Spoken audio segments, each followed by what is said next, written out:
Well, good morning. It's Wednesday and we're off for another marathon day in the Scottish countryside. It's we was up at 6 o'clock. It's now 7:15 and we've set the sat nav to take us to the Loch in Glencoe.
Up and we've arrived at the Loch.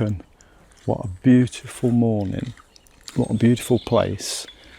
The birds are singing, we've got beautiful light lighting up the trees on the far side there, and we have got a reflection.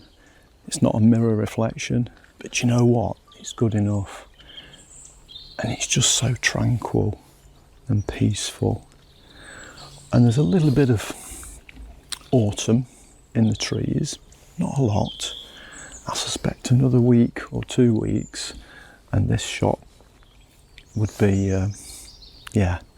would be autumn. So there's little, maybe we can bring out some colour in processing. We'll see. There's quite a few ducks swimming around, so every so often they break up the mirror on the lake, sorry, on the loch. So used to seeing lakes, but glorious. We've just drove up the A82, hectic A82, where people are starting to park up in the laybys, and then to come here, get this light is fabulous. The sky, clouds are white, sky's blue, but the light falling on the trees, giving us that reflection. It's fabulous. What a fabulous place this is. So we're going to take a few shots here, a few different compositions. We are governed by the light, so the light's coming from the right hand side at the minute, coming down onto the trees, and we're going to go and take the classic shot, which is just round that corner. So we've talked a bit about camera settings and assessing the scene when you get there, so let's just stop there. I thought on a previous Scottish video I'd talked about camera settings, and if I did, then it's somewhere on the footage. So just so this makes sense, I always have my camera on the same settings. So if I go and get it out of my camera bag now, it'll be on ISO 64 f11 aperture priority, and there's a reason for that, because many years ago when I was out taking pictures, I spent a whole day in a location taking some really nice pictures. Got home, put them on the computer, and ooh, what's wrong with them? Looked at the EXIF data and I'd got it on a very high ISO setting and I'd not checked. So now I always have it on a default setting. Now, I used to put up the details on the screen of each shot, the ISO, shutter speed, aperture, etc. And I've stopped doing that. And I've seen this mentioned on a number of videos, and there's good reason for it, because the light changes so much in a scene, so that what you can see can vary. It's not a set number of settings. But what is important, I feel, is to get your initial settings correct. So when you get to a location, you need to spend some time assessing the scene and assessing how you want to capture it. So for example, if you're in a scene where everything is nice and still, then you can be down at ISO 64. You don't need a high shutter speed if things are still. If you've got movement in the landscape or the foliage, then you need to adjust your settings to produce a higher shutter speed to freeze the action. If you're going to do water and waterfalls, then you want to manipulate the shutter again to go to a specific setting to give you that look. So whilst random settings that you'll see in some videos from some YouTube creators are irrelevant, your initial settings are critical to start the day. Let's go back to the Lochan. Camera settings for this scene were always going to be ISO 64, f11, and then whatever the camera delivers in shutter speed. So it's giving us a shutter speed of 1/30th of a second, and that's fine. We can live with that. And it's giving us some very nice images, detail in the trees, colour in the trees when the light's on, and a nice reflection. What more could you ask for in Glencoe. So it did take us 2 hours to get here, but well worth it. Right, let's move around a little bit further round. Come here to take the classic shot, and 1 or 2 compositions here. Lost the light, so we just have to make the best of what we can do with what we've got in front of us. There is some nice autumn colours in the trees, and the ducks are enjoying their morning swim. But I think that's it now for the Lochan. We've got some down here just to join us. Just one thing, if you go out and step on this, when you stand on it, it moves. Okay, so yeah, it rocks, so just be careful. Right, let's move on to his next we'll move on to his next destination as Helen gets surrounded by ducks.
You know what? Mobile phone cameras are really good now, really good.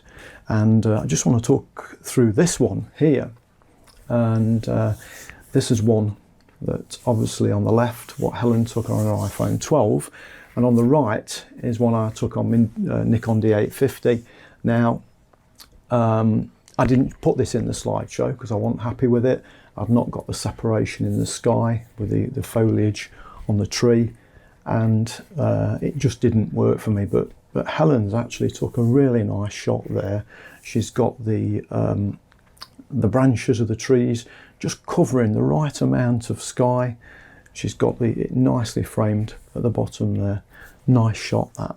Now I have to keep an eye on her when she's out with me because it's another pair of eyes, and she sees things a little bit different to me. And as we moved round the Lochan to leave, I caught her standing at this scene here, and I looked and I thought, that looks quite nice, that. I quite like that. So I got my camera set up again, and she was going, oh, I thought you would, and I did. So, and this is what Helen took on her iPhone, and I kind of changed it a little, reframed it on my camera, and got these two shots. And I really liked it. Would look a lot better if we'd got stronger autumn colours, and I'm pretty sure by now that scene looks really nice. But yeah, I have to keep an eye on Helen.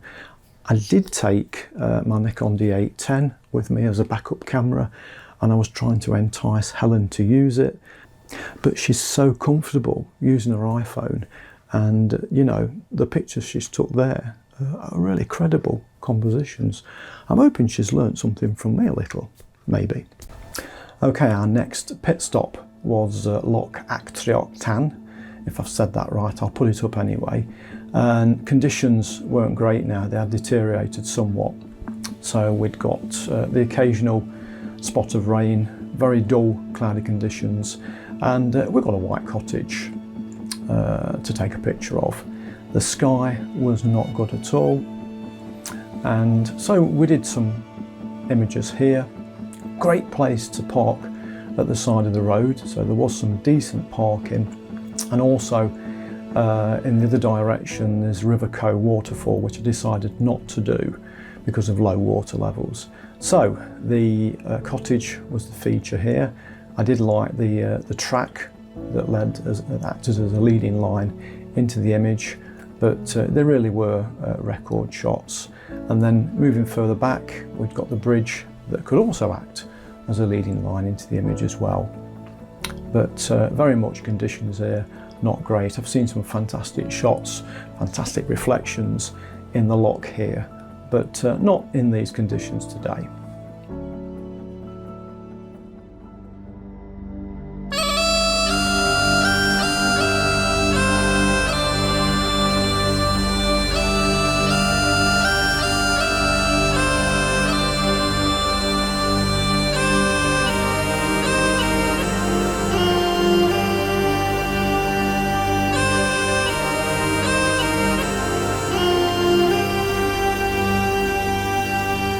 Next pit stop, the three big sisters. These are impressive. I thought the buckle was impressive, but these three mountains are well impressive. And we parked in the tourist area, which was absolutely rammed. We've got coaches there, minibuses pulling up, and I tried to do a pano on top, and obviously when you want the pano, you've got a nice white van at the end there. So what we did do, we moved down. There's a little path that takes you down to another path. We moved down there where it was quieter, where we could take some pano footage and some drone footage. And another reason to move down was because as soon as somebody sees you with a camera, they say, "Can you just take our picture? Can you just take our picture?" And I don't mind doing one or two, but once you start doing one, they all want to join in, and before you know it, you're not taking any pictures. So here's that footage.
So you will have noticed there, some shots had sky replacement and some shots didn't. And the sky was pretty awful, but the scene below and the three mountains was really nice. And I'd like your opinion now. I'd like your feedback. What are your thoughts on sky replacement? I talk to people around about it and there's a mixed reaction. We shouldn't do it because it's not real. We should do it because it's the tools are there for us to use in photo editing. So, and I think that's my opinion, that the tools are there. It can enhance a picture, and as long as we explain what we've done and try not to claim we took a brilliant sky, I think it's fine. I think it's acceptable. You do see people trying to pass off images as amazing images that they've caught. Look at the sky, and if you've done a bit of sky replacement, you can soon notice that what they're saying is not true. So I think honesty is key here. But what are your thoughts? What do you think about sky replacement? Should we do it? Should we leave the sky as it is? What's your thoughts? Drop a comment in the bottom and be open. You know, opinions are always interesting. I'm always interested to hear people's different opinions. So let's move on to the next pit stop location.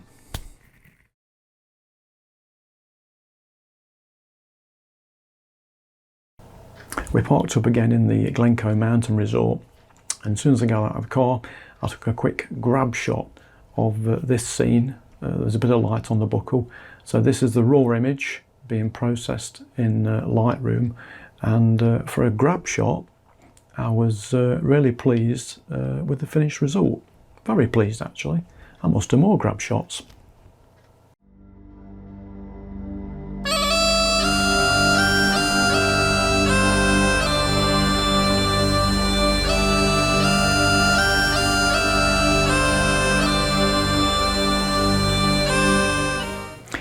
So this next location was at the roadside on a bridge at the entrance to the ski resort. We've got the River Etive on the right there. We've got the buckle with some nice light on it. So let's review the images that we captured.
Okay, on to our final location of the day, the cauldron.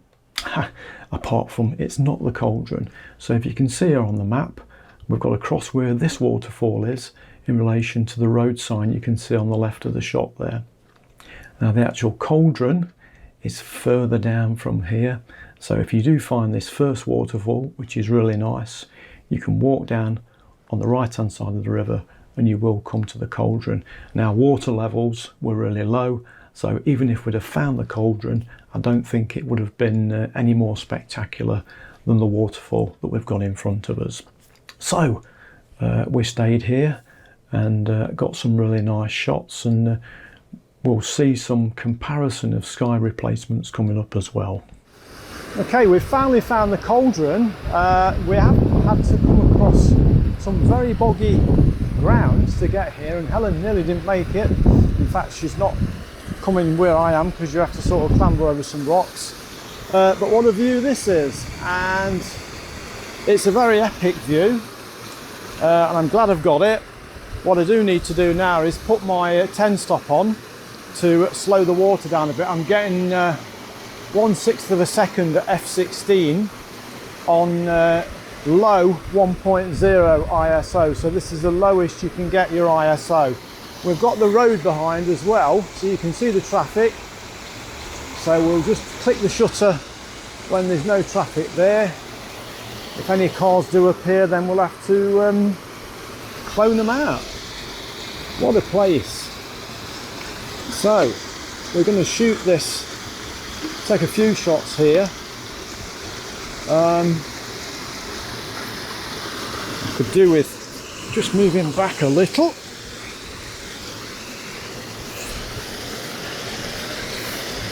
Let's just lower the tripod down. And I've got some grasses in front, I've just noticed. 16. The ISO is still L 1.0. Wow. This is not easy to get to. Not easy to get to. Helen's not looking forward to the walk back over the moorland. You don't sink, you don't go underwater, but she's a bit nervous about terrain like this.